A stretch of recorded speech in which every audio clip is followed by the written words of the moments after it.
So that's a chicken strip right there. It's pretty small in comparison to most people. Most people, their chicken strips start about right over here. But we got that going for us. So now we're going to do chain maintenance. And what's the biggest issue that you have with your chain maintenance? Well, I don't have a center stand, so I lowered my foot pegs. I had to take the center stand off, just didn't work together. So I got a little jack. It's like a dual sport jack, but it works for this guy. I think they said it can lift like a 790 or 890 KTM, which may be a little heavier than this, but works pretty good. Gets the back tire off the ground. So you can spin the tire. You can spin it, yeah, you can lift up the front and the back. Front's probably easier because you can hook it up right here. Well, as a show me your little jacking gadget. I want to see. All right. Forgot the name of it, but you can find it, or maybe Donnie will post it right here for you.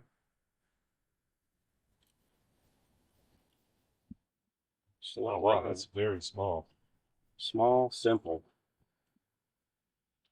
Will it help me lift my bike? No, you gotta lift the bike yourself. So it's really an adjustable stick. Adjustable stick. You gotta clamp the front brake down too, of course. Find the hole, Don. Find the hole. That's what she said.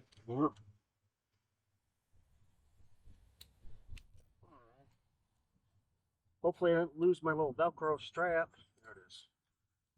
So basically it's a little bit more pain in the ass than a center stand? Center stand, but a whole lot less pain.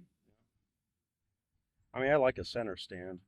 Loading luggage, unloading it is a plus, but... So basically you're just keeping the bike from rolling away. Yeah. Because you're going to be in neutral because you're going to oil your chain.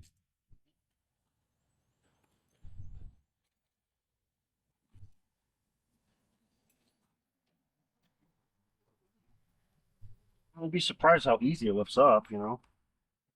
You're good. But a lot of bikes are different tightening the chain. What might seem like it's super duper loose is actually fine, you know. Adventure bike compared to like a road bike. I think the road bikes, they're it could be more tight because the counter shaft's way up here and the axle on this guy's down here. It's fully tightened when you're compressed, you know, so these guys are a lot looser than a lot of other bikes. Yeah, so in general, looser is better than too tight? Sure. I'm going to use some of Don's cooking spray to lube my chain. Good enough. That's what I use in every dish. It adds a little bit of flavor, that petroleum distillate flavor, and it's completely non-stick, so you'll never burn your eggs again.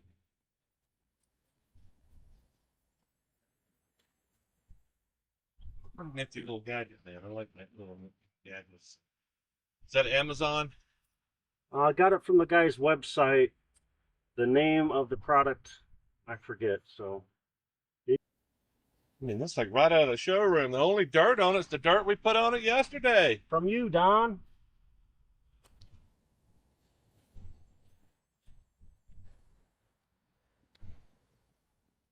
How do you like those Pirellis? Mostly road riding, you know, like whatever. Let's burn it off. Oh, those came with the bike? Yeah. I put the Shinko on the front, and he had like a, I forget what tire was up there. It's pretty knobby. I knew I was going to do a lot of road riding from Alabama to Florida and back and back. All right, we're ready. Good. Good location. Well, who knows what the hell I was saying. Can't hear me or understand me over the motorcycle and wind noise, but I headed up to the Blue Ridge Parkway, and that's the next videos you will see is me camping on the Blue Ridge Parkway. I couldn't find Josh's little mini tool jack, but I found another one on Amazon. You can check that out. I left the link in the description below, and I'll see you in the next video.